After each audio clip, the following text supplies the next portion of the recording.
podido observar el día de hoy, tiene diferentes partes, ¿no?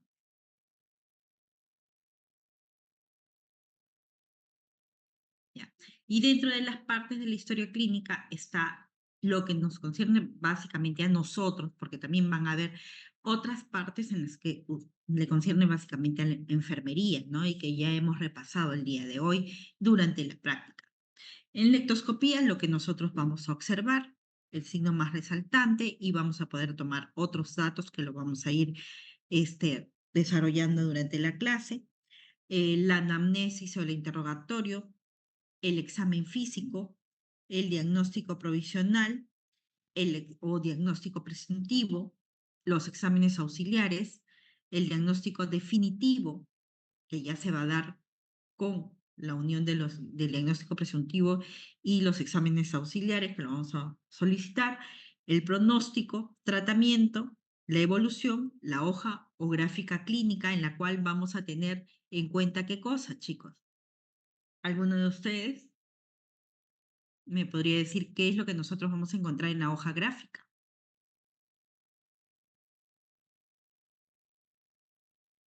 Ninguno. Vamos a encontrar las funciones vitales, ¿no? La presión arterial, la frecuencia cardíaca, la temperatura, la frecuencia respiratoria. En algunas gráficas también vamos a encontrar otros, otros, otros valores como van a ser el balance hídrico, ingresos, egresos, o si no, también vamos a encontrar estos balances hídricos en una hoja propia. Y la epicrisis, que es el resumen de lo por lo cual ha venido el paciente al momento de la alta. ¿Ya? Muy bien. Entonces, la ectoscopía, como todos ustedes han visto el día de hoy, es la primera observación o lo primero que observamos en el paciente. De repente es el signo más destacado, ¿no? Y nos va a permitir a nosotros poder plantear alguna posible enfermedad por la que esté acudiendo el paciente. Asimismo, nos va a permitir, como ahí ustedes han podido observar, ir dirigiendo un poco el interrogatorio que le vamos a realizar a nuestro paciente. Entonces, lectoscopía viene de dos vocablos que digo que son electo, fuera, y scopus es lo que observamos. Observamos lo de afuera, lo que se ve visible en el paciente. Entonces, en lectoscopía, nosotros vamos a poder ver algunos puntos, ¿no? Como el estado de gravedad, la edad aparente de mi paciente, el signo destacado por el que acude. Asimismo, ustedes van a ver acá unos ejemplos. Podemos ver un paciente joven, ¿no? Paciente no grave, con edad aparente de 30 años y de repente está con una pigmentación ictérica en la facies. Paciente grave o aparentemente de 50 años nos va a permitir a nosotros evaluar y categorizar así a nuestro paciente, ¿no? Como unos datos. Dentro de la valoración también de lectoscopía podemos ver la actitud o la postura, el estado de nutrición de nuestro paciente, el tipo constitucional, la talla, la facies, los movimientos, la marcha que presenta nuestra paciente o la vestimenta también, si es adecuada o no. Entonces vamos a ir desarrollando cada uno de estos puntos de la valoración en las facies que vamos a ver y sobre todo, ¿qué es primero? ¿Qué es la facies? Entonces, como ustedes pueden observar, van a ser el conjunto de rasgos que van a permitir darnos una impresión sobre cualquier patología que podría estar presentando nuestro paciente, ¿no? Entonces, vamos a ver en las facies también podemos ver o valorar la edad, el color, el dolor que pueda presentar nuestro paciente, el estado de ánimo, el estado de hidratación de nuestro paciente. Y uno de los ejemplos que vamos a ver, vamos a ir observando ciertas imágenes donde vamos a poder ir hablando de ciertas fases, ¿no? Como tenemos acá la facies mitrálica, donde podemos observar a este paciente que va a presentar unos pómulos un poco violáceos, con una ligera cianosis que no se llega a ver totalmente acá en los labios, la nariz y las orejas, ¿no? En el pabellón auricular. Entonces, nosotros vamos a hablar de que podría ser una facies mitrálica, ¿no? Un paciente que presenta una patología valvular mitral. Después, la fases parkinsoniana, ¿no? que es una facies inexpresiva, en la cual el paciente no presenta parpadeo, hay supresión de la mímica y suelen cursar con mucha seborrea, por eso se puede ver una cara muy brillante, ¿no? Una piel muy brillante. Y en algunos casos el paciente ya en estadios más avanzados del Parkinson, vamos a ver de que mantiene la boca entreabierta y comienza a tener cierta cialorrea por una de las comisuras, ¿no?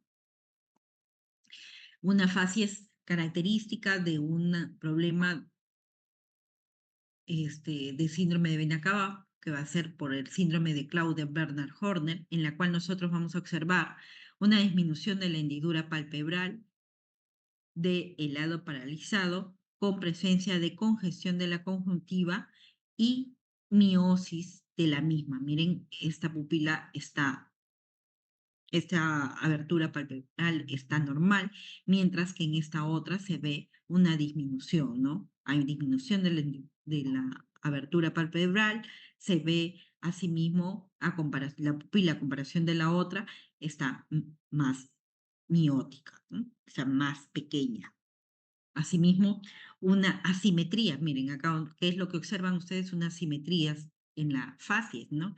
Y se ve por una parálisis facial periférica, en la cual se va a caracterizar, ¿por qué? Porque va a haber una hemiatrofia, va a haber pérdida de la arruga en la frente, ¿no? Aumento de la hendidura palpebral, epífora, o sea, quiere decir de que va a haber salida de lágrimas, ¿no? Sin que el paciente tenga la necesidad de llorar, ¿no? Una desviación del ojo y de la comisura labial ligeramente hacia arriba, ¿no? Del lado, ¿de qué lado? Del lado que no se ve afectado, ¿ya chicos? Mientras que en el lado que se ve afectado va a haber una caída de la comisura, ¿no? Donde el paciente presente arrugas, donde el paciente presente el surco nasogeniano, va a ser la zona que va a estar bien, que no va a estar afectado, ¿no? Muy bien. Una facies adenoidea que se ve mucho en los niños y que se caracteriza justamente porque tiene la boca entreabierta, va a presentar, ¿qué cosa? Va a presentar ojeras, ¿no? Las ojeras va a tener una cara un poco alargada, ¿no? Los pómulos mayormente van a estar un poco más aplanados. La nariz y el labio superior se van a ver un poco hipertrofiados justamente por esta característica. Muy bien, Valeria, dime, ¿también tus colegas? Sí, doctora, Ya, disculpe que le no, no interrumpa. te preocupes. Muy bien, ¿Le parece si me hace anfitriona para yo aceptarlos en la clase y no interrumpirla? ya, muy bien. Tú eres, Valeria, la que está con la mano alzada, Valeria Vázquez.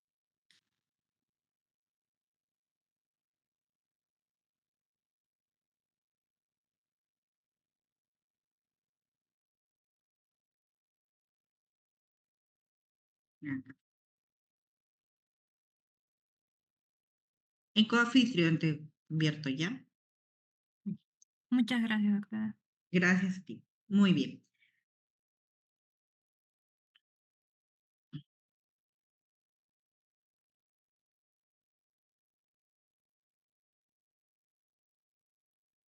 Muy bien. Entonces, esa es la característica. Lo van a ver muy comúnmente en los niños que tienen rinitis, que tienen alergias, que son atópicos. Esta es su característica. Muy bien.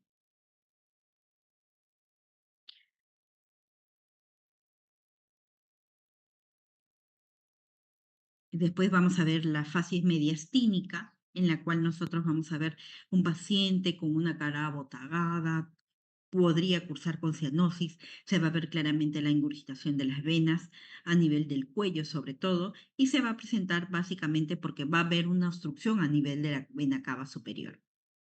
¿No? La facies ictérica característica, ¿no? ¿Cuál es el signo más resaltante en esta imagen? La coloración amarillenta, sobre todo en las escleras, ¿no? Sobre todo en las escleras. Pero también podría ser, también poderla observar en la piel, dependiendo del rango en el que se encuentre la bilirrubina.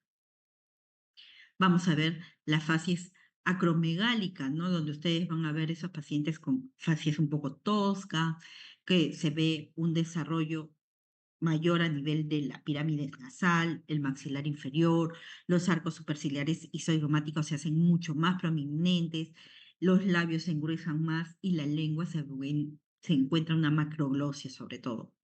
Se va a ver de que el paciente podría cursar también con cejas mayormente pobladas, ya, como ustedes pueden observar en estas imágenes. La facies hipertiroidea, ¿no? Una facies de un paciente con una mirada fija, de repente una rigidez en la expresión, sobre todo de los ojos, debido a la hipertrofia que dan los músculos periorbitarios, el exoftalmos característico, ¿no?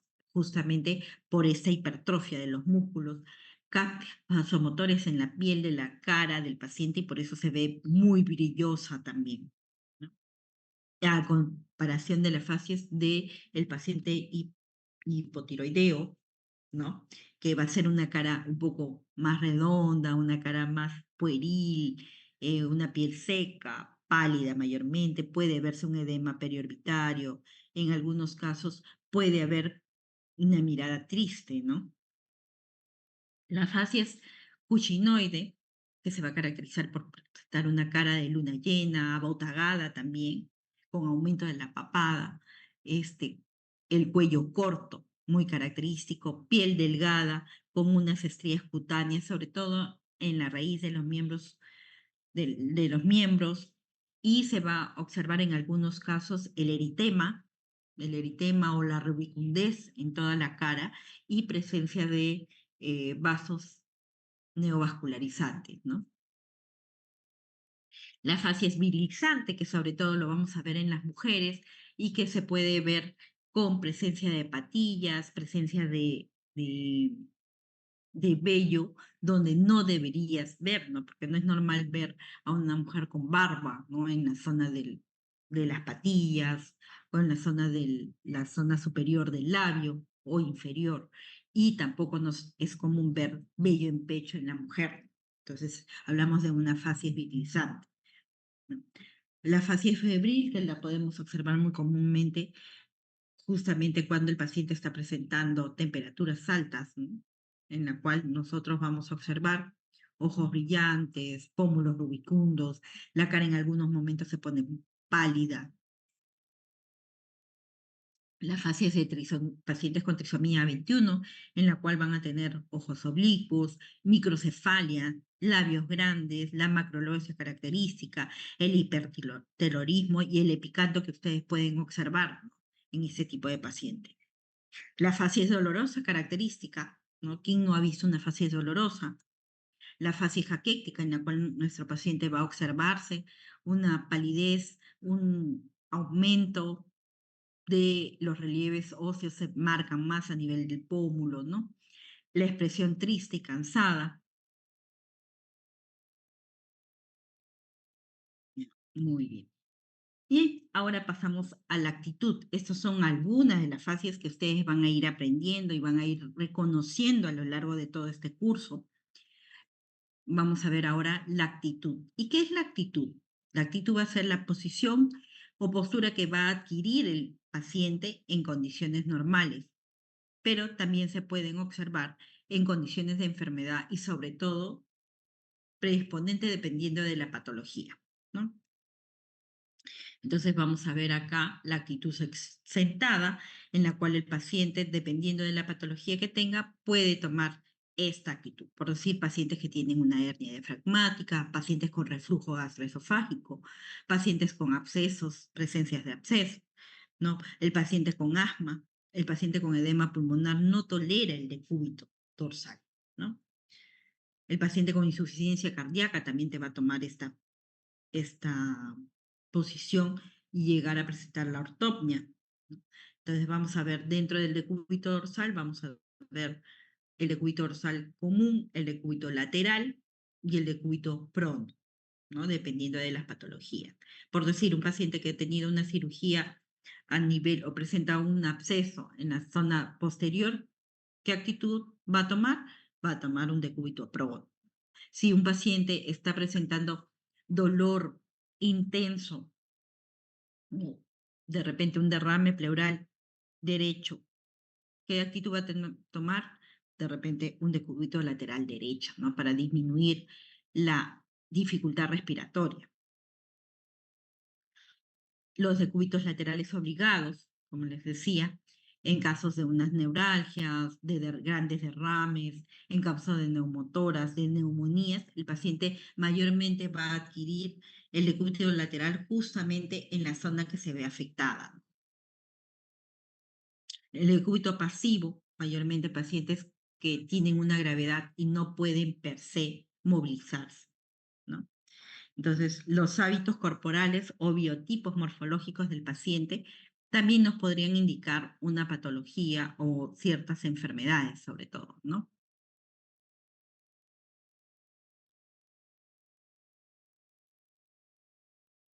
Mm.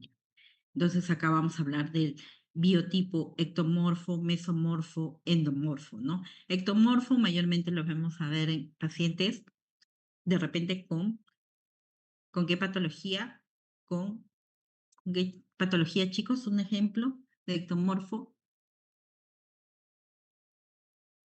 los pacientes con gigantismo, por decir, ¿no? El paciente con Marfan también son este tipo de pacientes. El mesomorfo, los pacientes que no tienen alguna patología, algunos pacientes con endocrinopatías como justamente el gigantismo y el hipotiroidismo suelen tener este biotipo tipo endomórfico, ¿no? Los pacientes con Cushing también son endomorfos mayormente.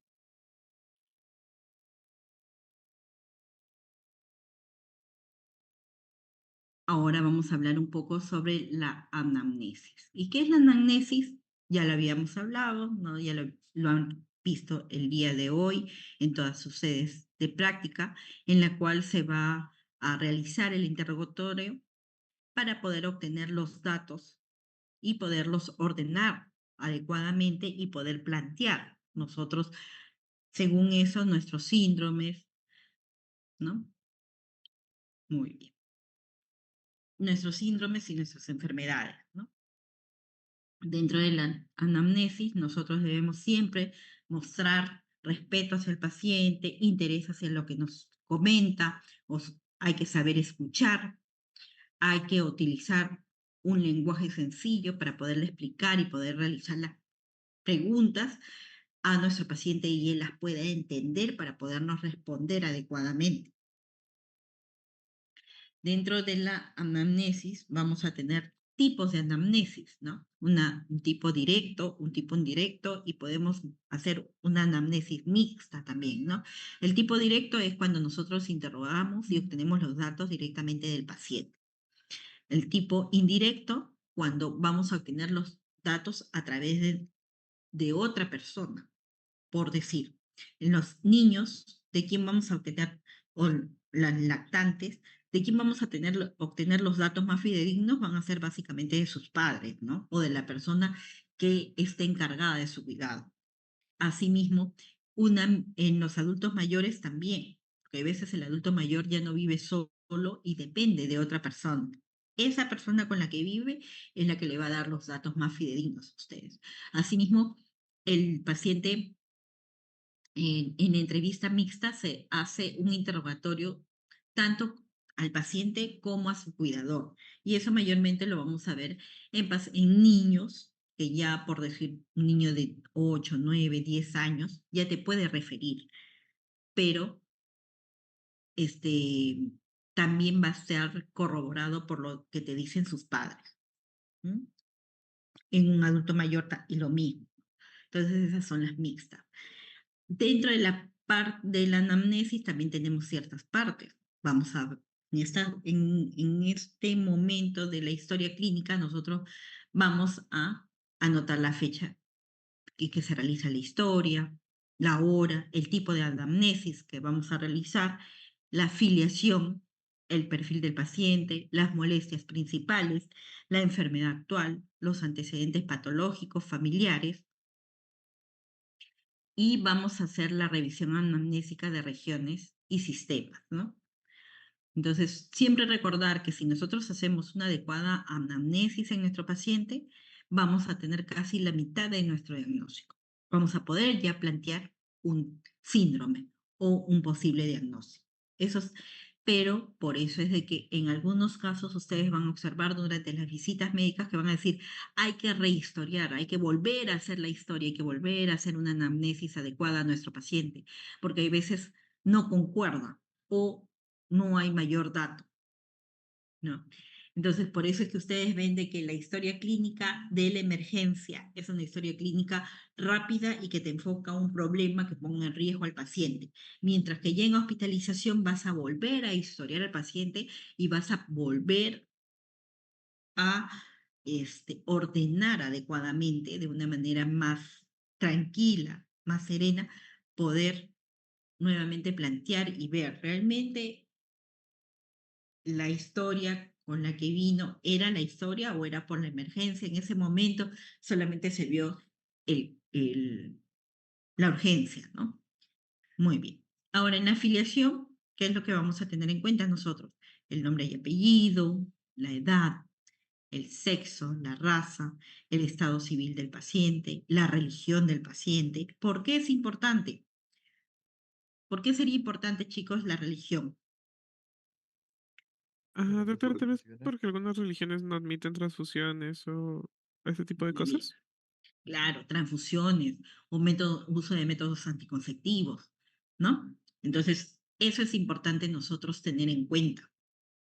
Asimismo, el, la raza también, porque la raza también nos va a decir a nosotros, este paciente también está predispuesto a tales tipos de patologías, ¿no? El estado civil también nos puede indicar a nosotros una posible patología que podría estar presentando nuestro paciente. El grado de instrucción, la ocupación, ¿no? La ocupación también es importante porque algunas enfermedades están relacionadas justamente a el tipo de trabajo que hace nuestro paciente. El lugar de nacimiento. ¿Por qué? Porque hay zonas que son endémicas propiamente de ciertas enfermedades. La procedencia.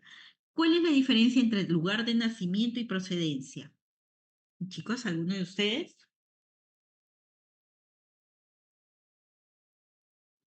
Doctora, creo que el lugar de nacimiento es donde el paciente nació y el lugar de procedencia es donde se vive actualmente. Claro, ¿no? Entonces, es importante también saber, porque una cosa es dónde nació y otra cosa es dónde vive, porque si nació, por decir, en Piura, ya, y vive hace 30 años en Lima, entonces un poco difícil que haya obtenido o tenga una enfermedad propiamente de la zona, a menos de que sea una zona endémica y sea una zona, por decir, de una patología que se vaya a transmitir de manera vertical propiamente, ¿no? De madre a niño. Por decir, una zona endémica acá en nuestro país de hepatitis B. ¿Alguno de ustedes, chicos? Y que poco a poco ustedes van a ir aprendiendo, ¿no? Por decir una zona endémica propia de hepatitis B es Cusco, Ayacucho, Abancay, Apurímac. Todas esas zonas, cuando ustedes vean a este tipo de pacientes, van a ver de que muchos de ellos tienen hepatitis B y se da justamente por transmisión vertical de madre a niño y que podrían estar predisponiendo a nuestro paciente para una patología per se, ¿no? El domicilio también es importante. ¿Quién es la persona responsable? ¿Cuándo ingresó a emergencia? ¿Cuándo ingresó a hospitalización? ¿Qué día yo le estoy haciendo la historia? Muy bien. Como ya lo habíamos dicho anteriormente, el sexo. Hay patologías que tienen mayor predisposición de presentarse en pacientes de raza o de sexo femenino o de sexo masculino. La raza también es importante, la religión, como ya lo habíamos dicho, la ocupación, ¿no? Por decir, pacientes que trabajan en minas, que son mineros, o que trabajan fumigando, pacientes, personal de salud, también es importante ese dato, ¿no? ¿Por qué? Porque nos predispone según el grupo ocupacional, a ciertas patologías. Y ya está, ustedes cuando hagan su historia y vayan a poner sus diagnósticos, el CIE-10 ya lo contemplan, ¿no? Ahí codifican la enfermedad según el tipo, ¿no? Muy bien. El estado civil, el grado de instrucción también es importante conocer, el idioma, ¿no? El lugar de nacimiento, el lugar de procedencia, las personas responsables, como ya les había dicho. Entonces ahora vamos a hablar un poquito de la relación médico-paciente, justamente en esta zona, en este ítem. ¿Por qué? Porque ustedes van a estar en el caso de relación estudiante-paciente, ¿no? En el cual ustedes tienen que aprender a tener respeto por el paciente. El paciente siempre hay que saludarlo al entrar, por más que el paciente esté en estado de coma, siempre es bueno saludar a nuestro paciente. En los pacientes que están conectados, escucharlos atentamente, no tener mucho cuidado al momento que van a examinar, siempre pedirle permiso al paciente, explicarle que lo van a examinar, ¿no? ¿Por qué? Porque si no, el paciente se ve invadido, ¿no? Y se siente mal. Siempre hay que respetar el pudor del paciente. Siempre hay que tratarlo con respeto, ¿no, chicos? Siempre tratar por lo menos de hablarle con su nombre o su apellido. Muy bien.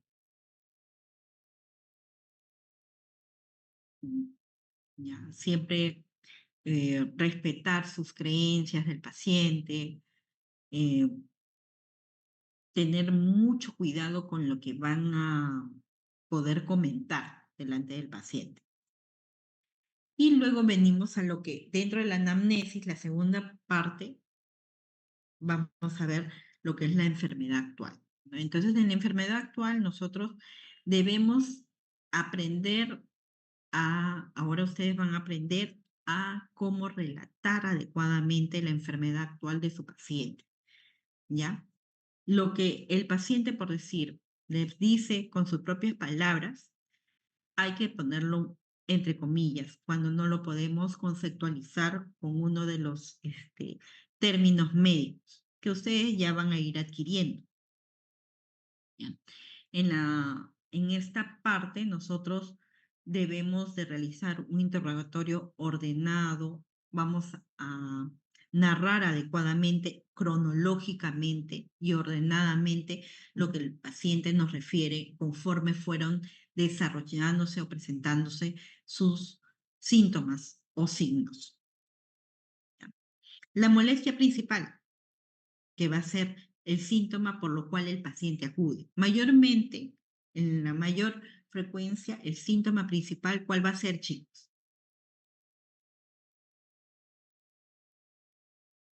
Dolor. Dolor. ¿Cómo? El dolor, ¿no? ¿Tú por qué vas mayormente porque te duele algo, te molesta algo? Ustedes van a ver, conforme ustedes vayan viendo, conforme vayamos desarrollando las prácticas, ustedes van a ver que el paciente puede haber estado amarillo, histérico, pero va a consulta porque tiene dolor. No, sí, me puse amarillo hace una semana, pero vine porque ya me comenzó a doler. Tengo dolor. Esa es la cosa más frecuente por la que el paciente viene. Si el paciente puede comer eso, no, ellos no vienen mayormente. A menos que el paciente sea muy preocupado, muy observador, te dice, no, vengo porque me he puesto amarillo, doctor. He bajado de peso, me canso. Por eso viene el paciente. Entonces siempre hay que tener en cuenta, señor, ¿por qué viene usted? Entonces ahí te va a decir, no, vengo porque me duele, vengo porque estoy sangrando, vengo porque me falta el aire. Eso es la molestia principal. ¿Por qué razón viene usted? Tiene que preguntarle al paciente. Muy bien. Entonces, ejemplo, dolor torácico. Vengo porque me duele el pecho. Vengo porque me duele la cabeza. Vengo porque tengo fiebre. Vengo porque estoy con diarrea ya más de 2 semanas. Vengo porque estoy vomitando, no tolero la comida, ¿no? Luego vamos a preguntar, muy bien, señor, ¿Y cómo es ese dolor? ¿O cómo es cómo empezó? ¿Hace cuánto tiempo? ¿Dónde empezó? ¿Cuándo empezó usted a sentirse mal? ¿Hasta cuándo usted estuvo normal? ¿Hasta cuándo usted no tuvo molestias? ¿No? ¿Cómo fueron aumentando o fueron disminuyendo los síntomas? ¿Tomó algo? ¿Le dieron algo? ¿Fue a hacerse entender anteriormente? ¿Es la primera vez que le pasa? ¿No? ¿Qué es lo que exacerba su síntoma? ¿Qué es lo que atenúa su síntoma? ¿Cuánto tiempo dura, por decir dolor? Ustedes ya van a hacer semiología del dolor. ¿Cuánto tiempo dura? ¿Cómo es el dolor? ¿Le quema? ¿Le arde? Todas estas preguntas son algunas de las que ustedes van a ir viendo en qué situación o en qué síntoma o signo que viene, por lo que viene el paciente, van ustedes a tener que realizar, ¿no? Entonces, en la enfermedad actual también tiene sus partes. Y dentro de ellas vamos a tener el tiempo de enfermedad, que se va a dar por días, semanas, meses, años. Y este tiempo de enfermedad es desde el primer síntoma que tuvo el paciente. ¿Ya, chicos? Forma de inicio. ¿Es súbito o gradual? Súbito. Me caí. Súbito. ¿No? Me tiraron, recibí un balazo. Súbito. Gradual. Me salió una lesión que primero se puso eritematosa en la cara anterior del abdomen, por decir. Luego se hizo una úlcera gradual. Curso, progresivo o episódico. Van aumentando los síntomas poco a poco o se van presentando por episodio. Tuve diarrea hace un mes, hace 15 días nuevamente se dio y hace 2 días nuevamente empezó episodio. Muy bien. Partes de la enfermedad actual, entonces vamos a ver.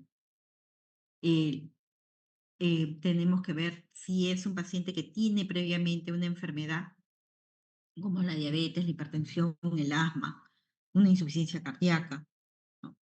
Relato cronológico de los síntomas, cuándo empezó, ¿no? Cómo empezó.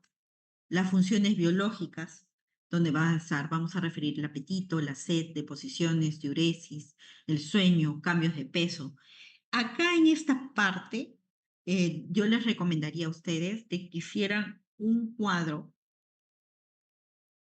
porque ahora recién estamos iniciando, estamos aprendiendo. Entonces, para que sea algo más objetivo, más característico, y ustedes lo puedan ver, cómo era normal cuando no tenían ninguna molestia y cómo es ahora. Entonces, ustedes ahí van a poder ver si realmente ha cambiado o no ha cambiado. Por decir, deposiciones. ¿Cómo están sus deposiciones? Se va a decir, antes yo hacía una vez al día, pero ahora hago 5 o 6 veces, entonces hay una alteración.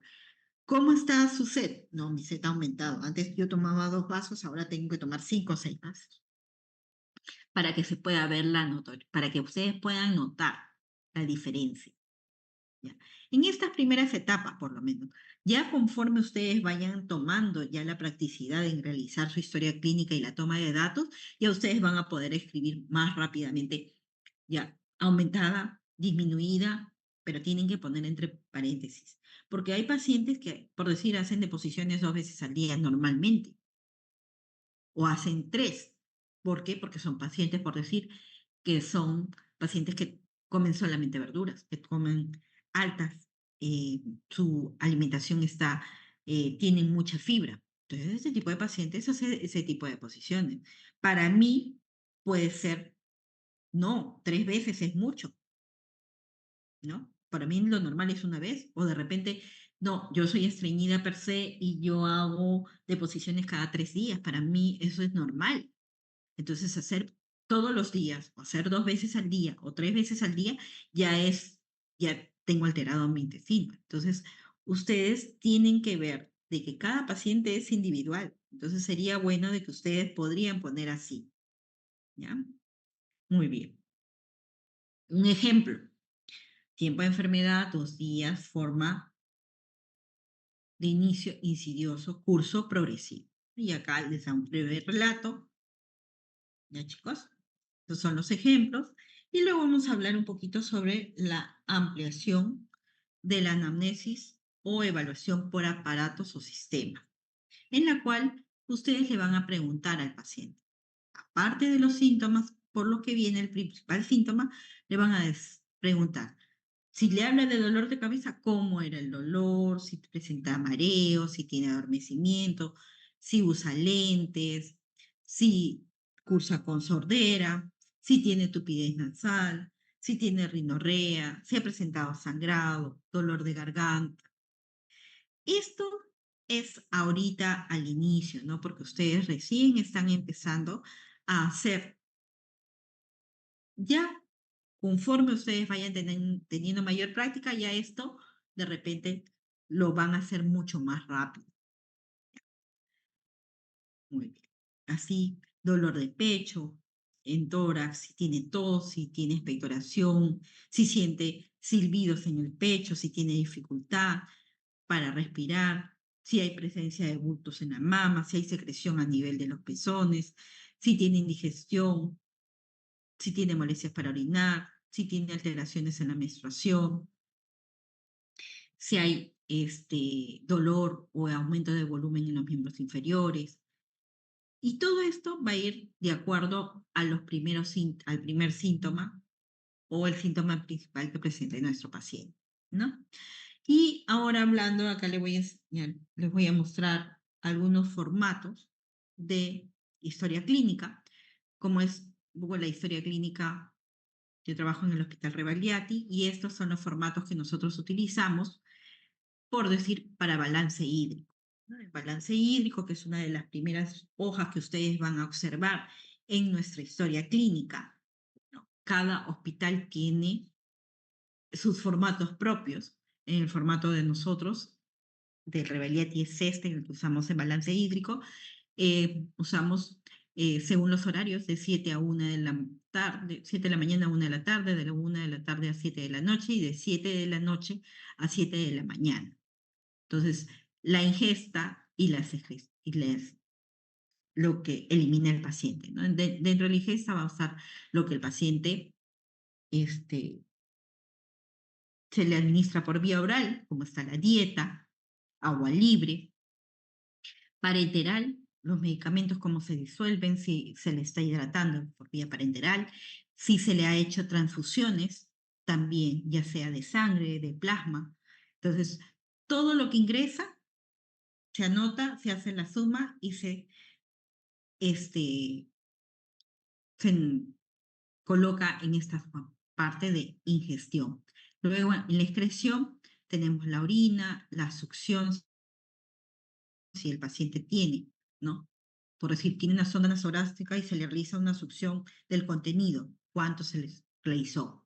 Drenaje, si tiene drenajes, por decir, ha sido operado y tiene un drenaje en el lecho, esa secreción, esa cantidad de drenaje se coloca. Los vómitos que haya presentado, las pérdidas insensibles, porque recordemos de que nosotros respiramos, botamos agua. Transpiramos, botamos agua. Entonces, todo eso nosotros lo vamos a colocar acá y vamos a hacer nuestro balance. Mayormente, ustedes van a ver de que en ciertas patologías nosotros necesitamos de que el balance hídrico de nuestro paciente sea negativo. ¿Cómo en qué casos? ¿Alguna idea, chicos? ¿Alguna idea en qué patología podría yo necesitar de que mi paciente tenga poca cantidad de agua? En edema, doctora. Mm, dependiendo de la causa del edema, ¿no? Dependiendo de la causa. ¿Como cuáles? ¿Cuáles son las patologías que mayormente el paciente suele presentar edema? Podría ser el Hipertensión. cirrótico, el paciente con insuficiencia cardíaca, ¿no? Son pacientes, el renal, son pacientes que nosotros no debemos tener gran cantidad de líquido, porque si es un cardíaco, la bomba, o sea, el corazón es el que está funcionando mal y no va a poder manejar gran cantidad de líquido. ¿no? Eso lo vamos a ir aprendiendo a lo largo de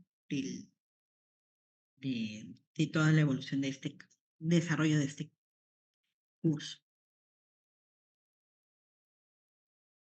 La hoja gráfica en la cual vamos a ver las funciones vitales, ¿no? La presión arterial, el pulso, la frecuencia respiratoria, la temperatura.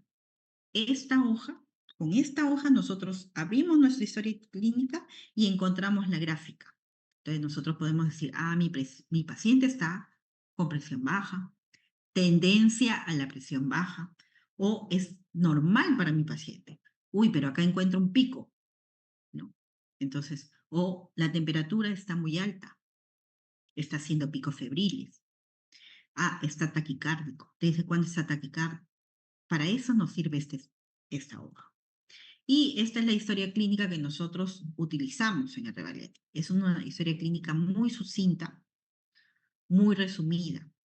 Entonces, pero para que ustedes más o menos tengan en cuenta, a comparación de las historias clínicas, dependiendo de el hospital. Los de Mayo tienen una historia clínica mucho más amplia, el Hipólito también, con mayor desarrollo a nivel de respiratorio. Por decir, el Neurológicas, el Mogrovejo, también tiene una historia clínica amplia, pero sobre todo en la parte de neurológico, ¿no? Nosotros en salud solamente no colocamos todo en la historia clínica, nosotros colocamos solo lo positivo, solo lo que está alterado, ¿ya? Y ahora utilizamos más que todo nuestra historia clínica electrónica, ¿no? Nuestra base de datos ya está vía electrónica. Nosotros lo podemos ver a nivel nacional. Ingresamos con nuestros códigos de usuario y podemos ver la historia clínica del paciente de Arequipa, de Ica. Si mi paciente, por decir, vino de emergencia referido de Arequipa, yo puedo ver la historia clínica y la evolución de lo que pasó en la hospitalización de Arequipa, ¿no? A través de vía electrónica. Esa es la facilidad. Podemos ver los exámenes más resaltantes, dependiendo también podemos ver las imágenes. Eso es en nosotros. Otra historia clínica, ¿no? En la cual es mucho más amplia, como pueden ver, porque en esta historia clínica sí relatan todo. Ponen sea positivo, sea negativo, ¿no? Entonces, esos son los ejemplos de historia clínica que ustedes más van a utilizar en estos momentos. ¿Por qué? Porque ustedes tienen que aprender a hacer una historia clínica completa. Ya luego, ya van a ir a lo más sucinto. Pero ahorita nuestra función es aprender a realizar una historia clínica completa, con todos los datos. ¿Ya, chicos? Muy bien. Eso es lo que yo les quería hacer llegar el día de hoy. Es algo muy sucinto, porque recuerden que estas clases son solamente referenciales. En realidad, ustedes tienen que ampliar leyendo sus textos. ¿Ya, chicos? Sé de que el doctor Soto les ha facilitado los textos, como el Argentes, el Suros. Hay otros libros, el Macei también, que les ha facilitado de manera virtual. Tienen su cartilla para poder hacer adecuadamente su historia clínica. Así de que tienen todas las facilidades. En todo caso, si ustedes desean mayor ampliación sobre cada tema, nos pueden escribir. Yo el día de hoy voy a estar colocando la clase en el aula virtual, porque ya nos han indicado que tenemos que colocar nuestras clases. Y ahí les voy a poner abajo mi correo electrónico institucional. ¿Ya, chicos? ¿Alguna pregunta hasta aquí?